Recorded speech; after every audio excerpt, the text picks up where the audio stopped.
less likely they are to beat a king and be invited back for the next week, but they have the potential to win more money. So maybe Koyuki say, hey, let's go first, so I have the potential to win some big cash. Koyuki and Freshka were the two players who approached me personally and told me that they think that they've got this too. That they think they got some great decks, that they're excited, they like this format a lot. It's thrilling to them because it tests your ability to think on the spot in a sense. Because normally people play decks that have been tested and tried, right? Oh yeah, of course Paladin is good, Hunter is good, Druid is good. And it's all about like how you can see the play. Maybe you throw in like one tech card. But if you're all of a sudden throw this weird restriction curve, you get to see who are really strong deck builders. And like I already recognize how Koyuki is thinking with Rogue and why it's really powerful. And maybe other people can stop him. I don't know. Koyuki hasn't even played his Paladin deck yet. He hasn't had to need to use it because his Rogue's been so good. Yeah, the other decks seem to just be inserting the Brewmasters in and just hoping for the best. But Koyuki has a couple little additions here, like the Novice Engineer, that push over the edge and give it just more uses. Well, there's Abusive Sergeants and Flame Imp. Uh-oh. Well, there is a very good combination of cards for Koyuki, but he doesn't have like a backstab. I think he's had Deadly Poison, Fan of Knives, Blade Flurry in like his starting hand in every single game. Well, it works with the Abusive Sergeant. Oh my goodness. Because next turn he can Useful Brewmaster one of the Abusive Sergeants and put on even more damage. Right. That's crazy. It's pretty funny. That would be 9 damage on the following turn as well.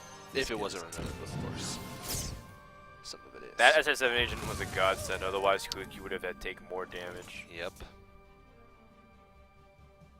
So, I guess you kill off the SI7 agent here as well. So you attack with one Abusive Sergeant, Brewmaster Abusive back, and then trade with the 3/3.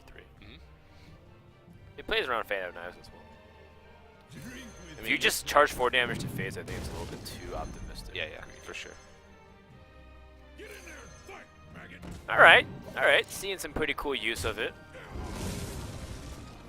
That's pretty, not ideal scenario, but to be able to have something to Brewmaster early on that benefits you, I feel like is kind of tough in this deck. That's actually pretty funny too. Yeah, you just do it. It's a 5/4. You get to keep the Abusive Sergeant for utility, which isn't actually that bad considering how easy it is to pick off. Yeah, I mean he's at Koyuki's at 16 health on turn 4. With Doomguard coming soon, and there's no impending way to kill it off without sabotage. That's pretty crazy. I feel like Alchemixt is in a pretty strong position to run away with this game. Yeah.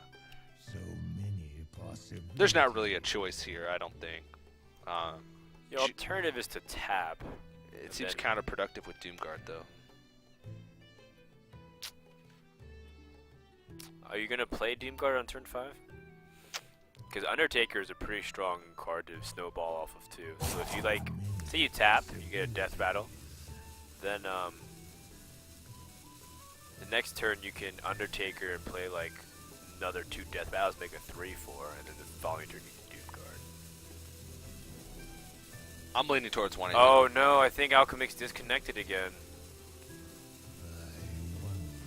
Oh man. That's really bad. Because I was like, well, if he was thinking about something else, he just missed a golden opportunity to do that. Really tough situation for Alchemix, and I guess he's having some internet issues there. No worries.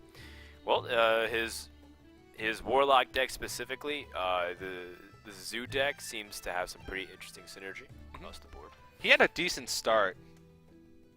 Like I said, being able to use the Youthful Brewmaster early on in even just somewhat of a positive situation is, I think, pretty good for that deck, because you don't want to give up some of your board just to put out a Youthful Brewmaster.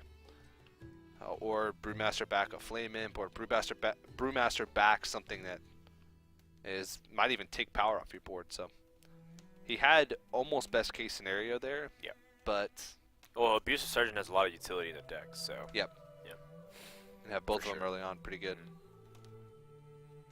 Well, this is unfortunately a little bit awkward, just because we don't know exactly what's going to happen here with the admin ruling. So we're just basically waiting on how things pan out.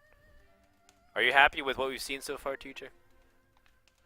I'm going to be honest. Not really. I mean, we've only seen 2 matches. I've been happy with what I've seen with Koyuki. He seems to understand the strengths of Brewmasters and building his deck around it, his playstyle around it. But it seems like they're just throwing it in. They're not really trying to create around. No, they're not creating decks around it. They're just trying to fit it into their decks, hoping that they don't even draw it. I think only once we've seen a player keep the Youthful Brewmaster in like their starting hand, because sometimes it can just be a little bit awkward if you don't play it first. If you aren't able to play it first, just a liability. So you think it's a lack of creativity on the players? Mhm. Wow, DJ. I'm calling them out. I don't think any of these guys will have my vote for most creative deck or man. best use of the secret ingredient. Trying to poison the well here. Well, maybe Koyuki, because I think he's done some good stuff. But I mean, this is only half of the player field, and I think some of the best is yet to come, especially because Freshka is well known for some of the fun stuff that he can do as well. I think it might be time for story time. Story time. So yesterday, I watched Pulp Fiction for the first time. Wow. Did you ever watch Pulp Fiction? Yes, I have watched Pulp Fiction. Okay. And I didn't really get what was going on, especially the opening scene. I just had no clue. But it ended up being a pretty good movie. I understand why people like it. I don't understand why people say it's one of their best movies of all time. No, I didn't. But either.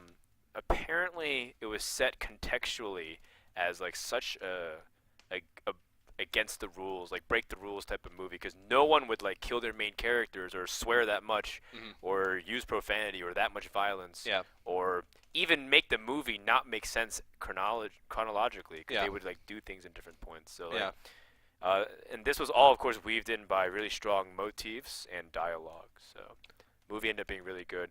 And I remember specifically before I went to sleep, I said, from now on, I want to quote Bible verses before I kill every hunter on ladder.